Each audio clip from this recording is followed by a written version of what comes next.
Today I'm joined by Annie Day and Atlas Winfrey, who are RevComs here in Los Angeles, working on mobilizing opposition to the inter-imperialist war, the inter-imperialist proxy war in Ukraine between the United States and Russia, and also against the ratcheting up, the heating up, and the increasingly dangerous military confrontation between imperialist USA and the now imperialist China.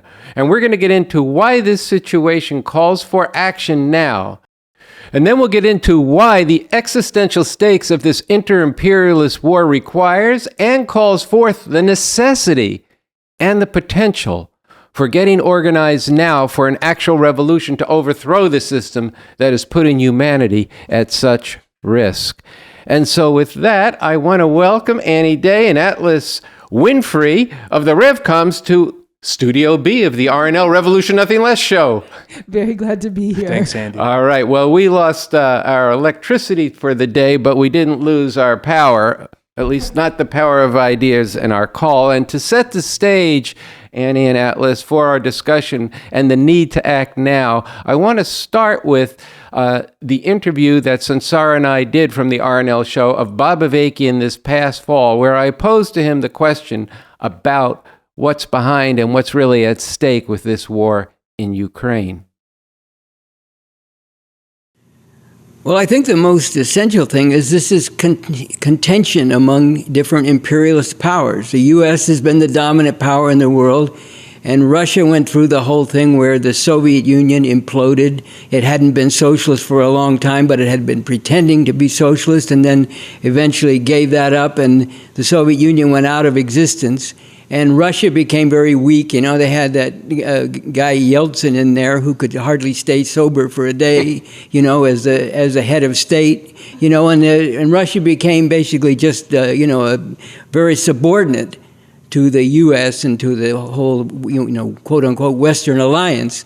And ever since Putin came in, his whole program has been to reassert, you know, first of all, you know, Russian integrity, but also just Russian influence in the world, you know, as an imperialist power, which is what it is. It's a openly capitalist and imperialist power, and it's, you know, trying to break out of the subordinate position that it's been in particularly since the disintegration of the Soviet Union. And so this explains what he's been doing. You know, he went into Georgia a number of years back, you know, and now into Ukraine. And, you know, I think we could speculate, but I think Putin made some miscalculations. That I think he felt that the U.S. and its Western imperialist alliance would make a lot of noise. Maybe they'd do some economic sanctions, but I don't really think that he understood that they would really throw as much into this as they have this is basically a war being fought by the U.S. with Ukrainian soldiers against Russian imperialism. And, you know, the intelligence, increasingly the planning, the heavy armament, the most up-to-date weapons, this is all U.S., you know, and it's just the Ukrainians are the foot soldiers and the cannon fodder for this on that side of it. The U.S. has openly declared that its intention is to administer a defeat to Russia in order to weaken its overall challenge to U.S. imperialism. So, you know, that's why they've thrown everything they have into it. You know, just to go back for a second, I think Putin also miscalculated, thinking that he could send in the sort of lightly armed troops and quickly take over the country. And he probably preferred to do that from the point of view of, like, then you have more of a country, you know, that's intact rather than one that's devastated. And that was a miscalculation because already, you know, not only were the Ukrainians putting up a resistance, but the U.S. was already throwing a lot in to help them. So the U.S. has openly declared that its goal is to administer defeat to Russia. And on the other side, you know, Putin is very clear he's not going to accept a defeat. For the same kind of logic. It's imperialist gangster logic. Neither side can afford to suffer a defeat. So what do you get then? Well, Putin talks about, okay, now this territory that you're referring to that they've annexed through these ridiculous referenda. You know, by the way, just speaking of ridiculous referenda, I have to say this. Once again, world-class hypocrisy from the U.S. imperialists. You know, they went into Iraq, you know, occupied the country illegally. You know, it was a violation of international law, you know, just a blatant international war crime. They went into Iraq, got rid of the existing government, put in a puppet government, and then held elections while their troops are occupying the country. But that was a free and fair election, don't you know? But now when Putin does the same thing in these sections of Ukraine, that he's this is a sham. This is everybody has to denounce this. I mean, can't you see what how ridiculous this is? This is anything but a free and fair election, unlike the ones we had in Iraq when we were occupying. Of course, they don't really say that, but that's the reality of it, right? So, Putin has annexed these sections of the Ukraine, and he has made a statement that any threat to the integrity, of Russia or to the territory of Russia, any threat, he will use all weapons available, which means, and he repeated it twice and said this is not a bluff, it means that puts nuclear weapons on the table. Even if you're talking about tactical nuclear weapons, these have tremendous devastating effect. Let's not pretend they're some minor thing, just tactical. They have tremendous devastating effect. So he's taken that stand. Now the U.S. is saying, well, if Putin does that, then I've seen some military analysts on the U.S. side, we'll go in and destroy all of his forces in Ukraine, knock out his fleet, and so on and so forth. And then what do you think Putin would do? They're saying, we won't go nuclear. Even if Putin goes nuclear, we won't go nuclear. We'll just destroy all of his troops and his fleet.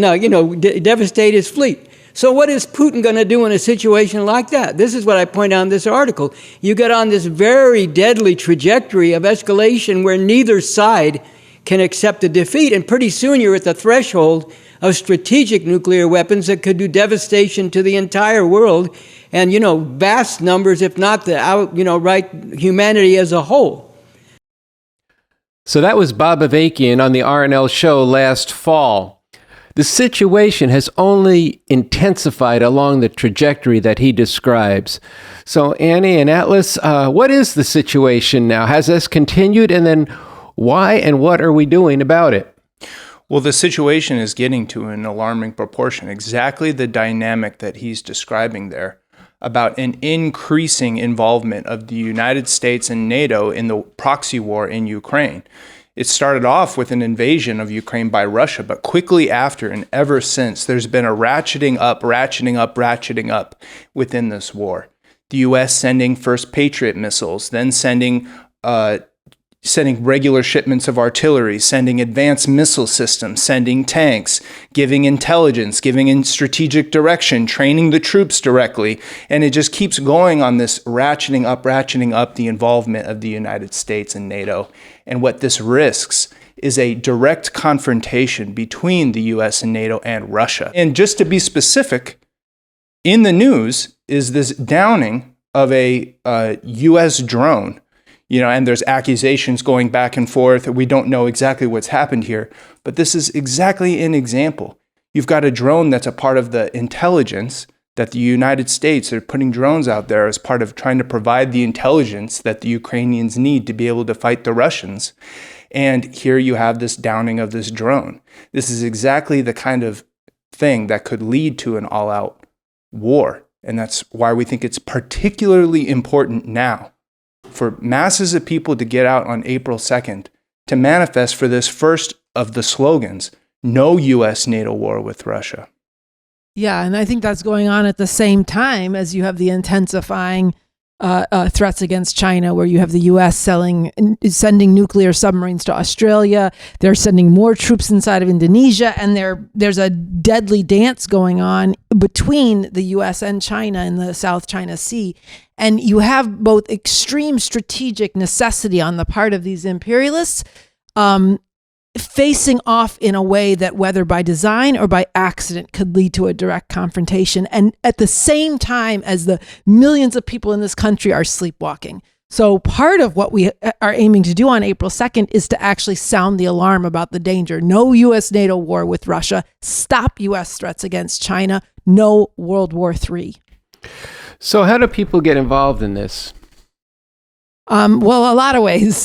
I mean, the first question I guess I'd like to say is, I think part of the challenge that we have to pose to people is the and that we passing out a flyer that's building for this, that has this direct challenge. These people are willing to risk nuclear war and the possible end to human civilization in order to maintain the bloody U.S. empire and its position as number one oppressor in the world. And are you willing to go along with that? Are you willing to risk the future of humanity for that? Are you willing to give your allegiance, your acquiescence to the U.S. to be able to maintain its position as number one oppressor in the world? And we have to pose a challenge to people. So one way people can be part of this is join with us in posing this challenge. Annie, everything you just put forward on what's on that flyer is so important in terms of the content of it, the stakes of what we face, and what it's all about. And there's other views that are out there that actually lead people away from what the actual nature of this war is and what needs to be done. This coming weekend, there are demonstrations called against U.S. war moves, initially by the International Action Center. They call for ending all U.S. wars, but all of their publicity focuses on their opportunist, misleading demand to fund the people's needs, not the war. And then they tailor the people's needs to different constituencies.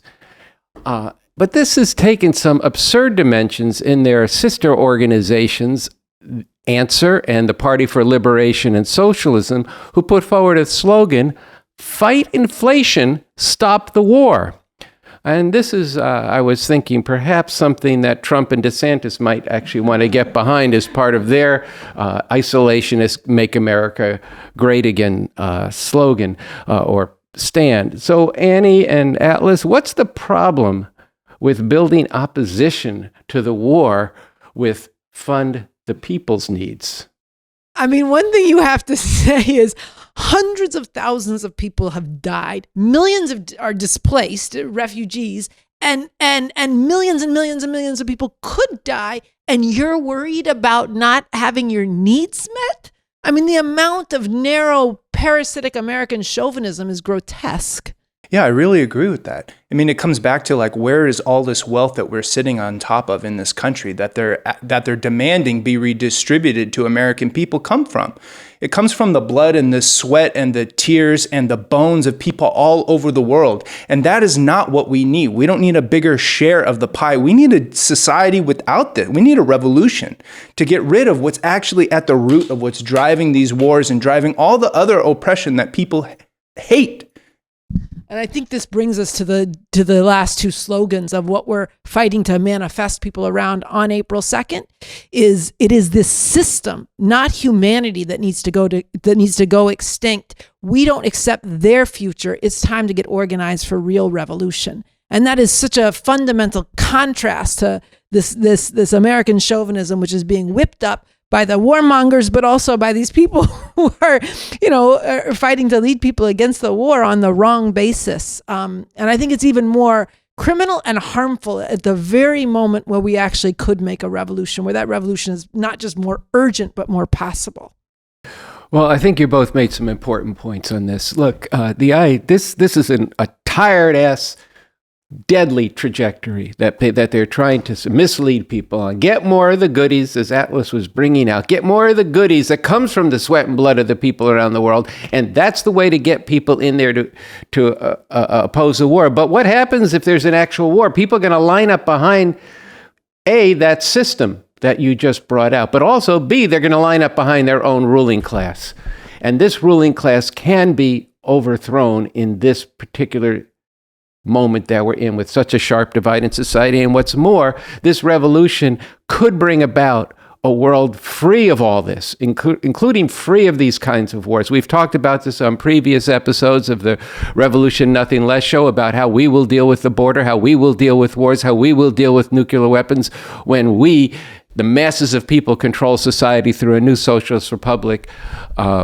guided by the Constitution for a New Socialist Republic in North America, written by Bob Avakian. So with that, I want to encourage people to write us at the RevComs at gmail.com and get involved with the revolution clubs and the people organizing these demonstrations on April 2nd in your different cities. Yeah, and I want to just tell people in terms of how to get involved concretely. There's three things I would say.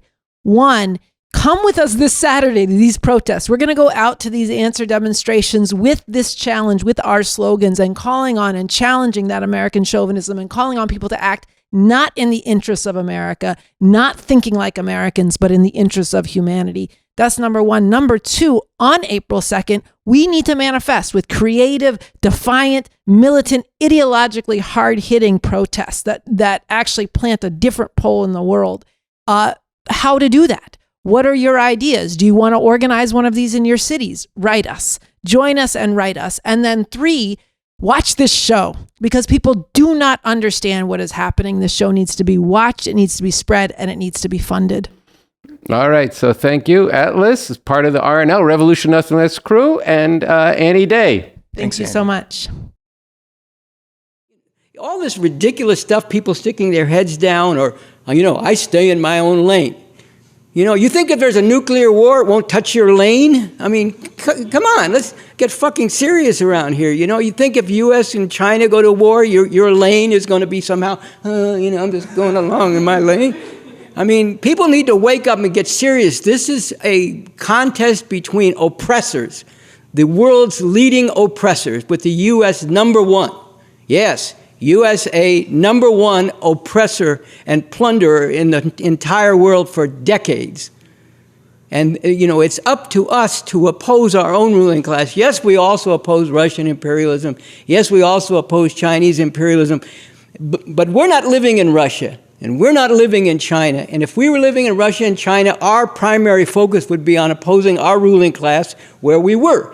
We live in the United States. All these crimes committed by these imperialists are done in our name. Supposedly, the army goes out there to protect our freedoms and blah, blah, blah. They go out there to plunder people so that U.S. imperialism can suck the blood of literally billions of people. And if you think I'm exaggerating, go on the website, revcom.us, and read the articles by Raymond Latta, which get into the parasitism of U.S. imperialism, how it is an international exploiter and super exploiter of people in the global south or the third world, the poorer countries of the world, and what this has to do with what the U.S. looks like internally and how it thrives. Even the consumer goods that people have are cheapened, more affordable to the massive population here because of the way that people are viciously exploited. More than 150 million children in the third world who have no childhood. Hundreds of millions of women, like those in Bangladesh working in factories, making the stuff that goes to Walmart or whatever. People all over the world in similar situations. It is our responsibility to oppose this primarily, while we also oppose these other imperialists. This is where we live. This is being done, and all these massive crimes, and now the threat of existential threat of nuclear war. A threat to that's what existential means, threat to the existence of humanity. All that's being done in our name. And idiots like, Steve Van Sant aside, now I'm giving him a break by saying idiocy. We have a responsibility to first and foremost oppose our own imperialist ruling class and what it's doing. And more generally, I've made a statement and I'll make it again. The masses of people in the world, and this is very acutely and urgently posed now, the masses of people in the world cannot any longer afford. It was always terrible that these are the people ruling the world, but it's now acutely posed. We can no longer afford to allow these imperialists to dominate the world and to determine the destiny of humanity. They need to be overthrown as quickly as possible.